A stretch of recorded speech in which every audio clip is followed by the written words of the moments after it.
Mete Narin Gurana biçûk 19 şunda di roja yekşemê li newalek nêzî gund hate dîtin. Ev newala ku nêzî gundê Tavşantepe ji dûr ve xuya dike.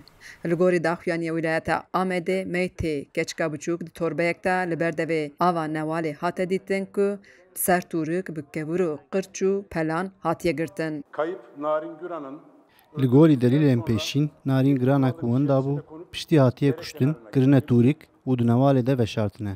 Tûrikek Meytê wê kirinê di devê newalê de veşartine, kevir û pel û guliyê daran danîn ser, ku bi zû zû nayê ferqkirin.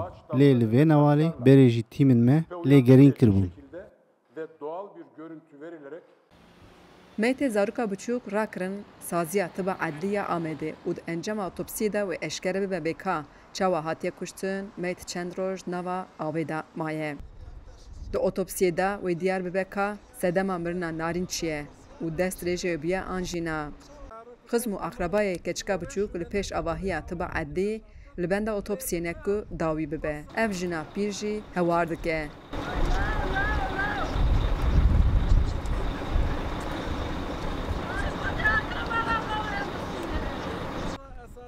Lê tu xizmek Narînê naxwazin ji rojnamegeran re biaxivin. Piştî otopsiyê Meytê Narîn wêlgund were binavkirin lê hê dema wê nediyar e. Partiyên Kurd, Dem Partî û DBP roja yekşemê ji bo Narînê wê li nav bajarê Amedê meşeka girseyr darbixin.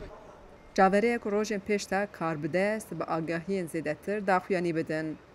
Narîn Guran ji 21 tebaxê bir de li gundê xwe hinda bû û hefteyek berê apê wê yê muxtar Salîm Guran bi sûcê kuştina qesdî hatibû girtin.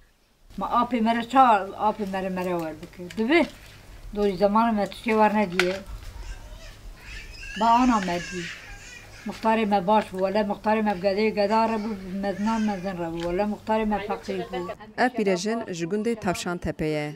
Li gundê Narînê ye û beriya çend rojan ji kamerayê dengê Amerîkayê re anî bû ziman ku ew bawer nakin muxtarê gund apê Narînê zirarek dabe keçika biçûk. Li gund jî tu kesî nexwest ji kamerayan re biaxivin. Xecîcan Farqîn, dengê Amerîka, Amed.